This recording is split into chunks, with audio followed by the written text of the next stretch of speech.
Happy New Year, everyone. This is Ricky with Off the Grid Vanworks. We are kicking off the year with a van that I believe, in my humble opinion, fully encompasses the term adventure van. It's built on a 2025 Sprinter 170 high roof 2500 chassis. It's an example of a full custom conversion. So we went through about 3 or 4, I believe it was, revisions to the floor plan until we finally landed on something that was gonna achieve everything that the customer was trying to do. Our parameters were: I need to be able to sleep 4, seat 5, be 4-season, transport a motocross bike, have storage for snowboards, ski racks, and also for mountain bikes and e-bikes. So I want to show you guys how we went about doing that. Come check it out. To take care of our seating and sleeping situation, we start off with a cloud cap from Super Pacific. So we've got a dedicated bed up top, and then we also have a Euroloft electric bed that moves up and down to allow for storage of the dirt bike in the back. And then for our seating, we added 3 of the next gen 18-inch captain's chairs from JMG. These are all the only seating solutions that we install at Off the Grid Vanworks are DOT and FMS VV approved. So they're all safe. That's a big, obviously important thing for us.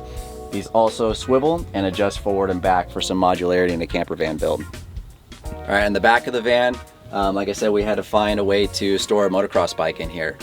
We originally talked about doing a full dinette setup in the back, but dinettes are pretty deep as far as the distance off of the wall, which would be a interference with the motocross bike's foot pegs. So what we landed on is a single bench on the driver's side with a lagoon table, so that's where the family can hang out, do dinner, and all that good stuff. But it allows us more width here in the back with some L-track in the floor to get a motocross bike in the back. To solve the sleeping situation back here, we had to have a bed that could be used when both the motorcycle is in place and not in place. So that's why we went with the Euroloft bed lift to have the bed all the way up towards the ceiling to make loading the bike really easy. And then when the bike is out at the campsite, the bed can be lowered down to a desirable sleeping position. With the Euroloft bed, you can imagine with this panel being fully extended out here would be another interference with the bars coming through. So we did this nice jog back. Still allows us to use our stabilizer tracks for the bed, but again, makes it a lot easier to load the bike in. This was a really cool product that we came across too in designing the build. It's from Carve Customs. I believe they're up in Oregon, but it's called the Moto step. So it serves both as a step for getting in and out of the van, but it also sleekly hides a ramp. So now, for anyone that rides motocross bikes or dirt bikes, you know you got to find somewhere for the ramp. So now the ramp is, integrated into the step. You don't have to worry about loading it into the van, and just think it's a really well-built product. Very clever. So now that we have the bike out, I want to show you guys a couple of the things that we did here in the back. I mentioned that the van needed to be 4-season, so we actually located the water tank inside. It's a 33-gallon wheel well water tank. And then what we did behind the tank, we actually insulated back there in that cavity between the wheel well and the tank itself. And then you can see our air handler for our Rixon's hydronic heating system is up there at the front.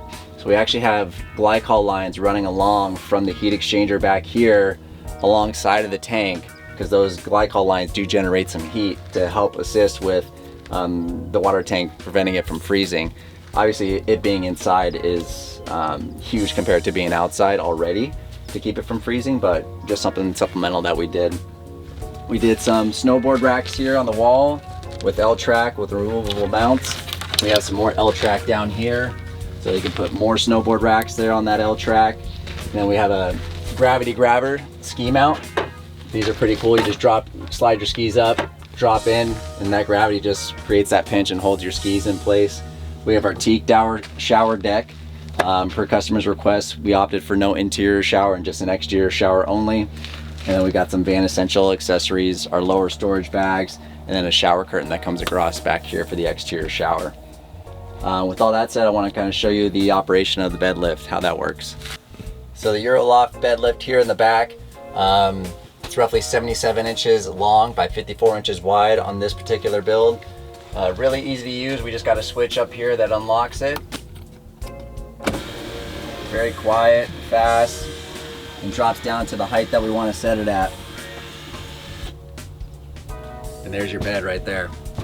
And we got a 5-inch Ultimate mattress from Roam Rest. It's actually a nice sleeping area up here. It worked out really well. Inside the van, we have obviously our OTG cabinetry, hinge stays, bloom hinges, adjustable and soft close. Really important for us to keep everything quiet with these latches here. So when the door is fully closed, it's not going to rattle and bounce around on the road. Outlets throughout, 110. We have one up here for charging devices up in the upper cabinets. We always have a dedicated kind of control center, we call it control panel. So we have our Switch Pros, our Euroloft bed lift switch, our Rixon's MCS7 heating system, and then our Victron GX50 touchscreen for all of our solar, battery power, systems monitoring essentially. We can also display our water tank levels on here too. Some more cabinetry, we got a nice tall cabinet here, some L-track for hanging goodies, more storage up top. Here we have the cool refrigerators from Vertifrigo. It's a Slim 150. And I thought it was cool we did the two color options that Vertifrigo offered weren't really hitting the mark for our customers. So we did, per his request, a stainless steel inset for both this section up here and down here. Came out really nice, but you get a large refrigerator section with a freezer compartment up top, and then you also have another drawer down here for more storage. Worked out great for this build, trying to fit a large capacity refrigerator in here. This side, more of our cabinetry, and then for our toilet solution, we went with the Laveo dry flush toilet. Sits right here on this tray. The Laveos work great on a slide out. Another popular electric toilet that we use if it's going to be more of a built-in will be the Trekker WT4 toilet, but on a slide out we find the Laveos work great. And we have another storage drawer up here up top. More storage drawers here. We've got our solid surface countertop, an induction cooktop. It's a 1800 watt 2-burner element.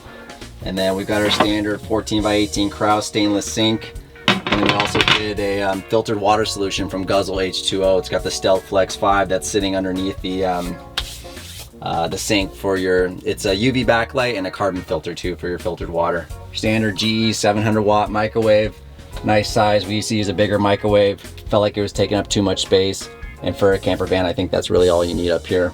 And we got one last little storage section up here in this cabinet that's serving for mounting the Euroloft bed lift too as well. I want to talk about something that we did on here that was custom I thought was pretty cool.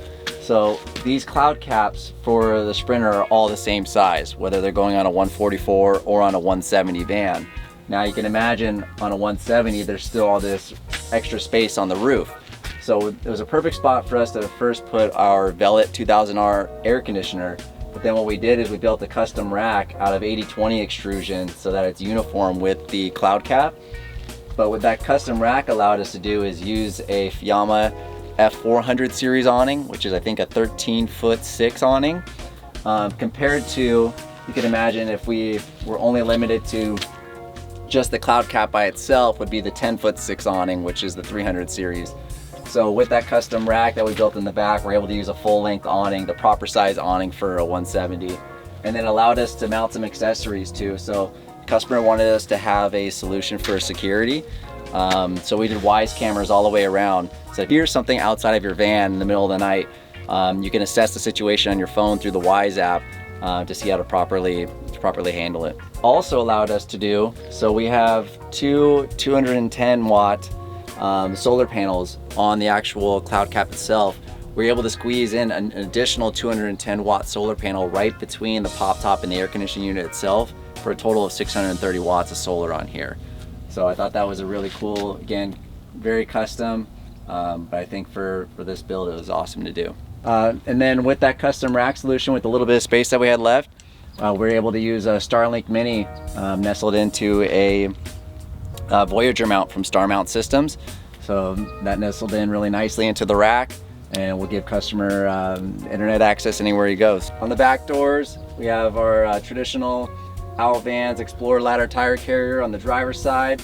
On the passenger side, we have the V2 carrier, mini monster box, and the Illumines power lift bike rack. I think this is a really cool product. Solves the problem of being able to store your mountain bikes, especially your heavier e-bikes. You can imagine an e-bike can weigh up to 70, 80 pounds. And while I'm a self-respecting man, I think I'm the strongest man in the world, for someone like me that's 5'8", trying to muscle that thing up there is a challenge. So I'll show you guys that. Runs off of a Milwaukee or a DeWalt 18-volt battery. You got a latch here that keeps it in place. And it brings the bikes down to a waist level height that's manageable to lift a bike up. It's capable of carrying up to 155 pounds. So depending on the weight of your specific e-bikes, whether they're Super 73s, this one here is a gas e-bike, you might be able to get 2 on there, but definitely 2 mountain bikes all day long. We use the 1-up trays that integrate really well with the power lift. And then quick note, if you are doing an e-bike, you'll need to do a fat tire spacer kit in order to accommodate the wider tires. To wrap up the exterior on this van, we did a suspension upgrade, specifically the Agile Off-Road Pro Rip Kit. We put on some new aftermarket wheels from Black Rhino. These are the Outback wheels. And then some BF Goodrich KO3s 275/7017 tires. Want to talk a little bit about the rib kit. There's a bunch of different packages that Agile offers. 90% of the time we're doing the Pro Rib Kit. So the Pro Rib Kit, you're going to get upper and lower double shear brackets. You're going to get a 2.5 digressive shock in the rear, an upgraded leaf spring pack depending on the weights of the vehicle. And then in the front, you're going to get Bilstein B6 struts. And you're going to get a 2.0 auxiliary shock. And then wheel spacers too as well. So it's a really well-built all-around system. They offer a race kit that's on top of that. I find most of our clientele, the Pro Kit is what's fitting their needs. All right guys, that's all for this one. This was a really super fun and cool build to do. We love being a part of projects like this. We got a couple more in the pipeline in the next couple months here. If you got a van yourself and you're looking for upgrades or would like to work with Off the Grid on building it out, let us know. You can reach us at our website. It's www.offthegridvanworks.com, and both our Instagram and YouTube handles are at Off the Grid Vanworks. Thanks guys.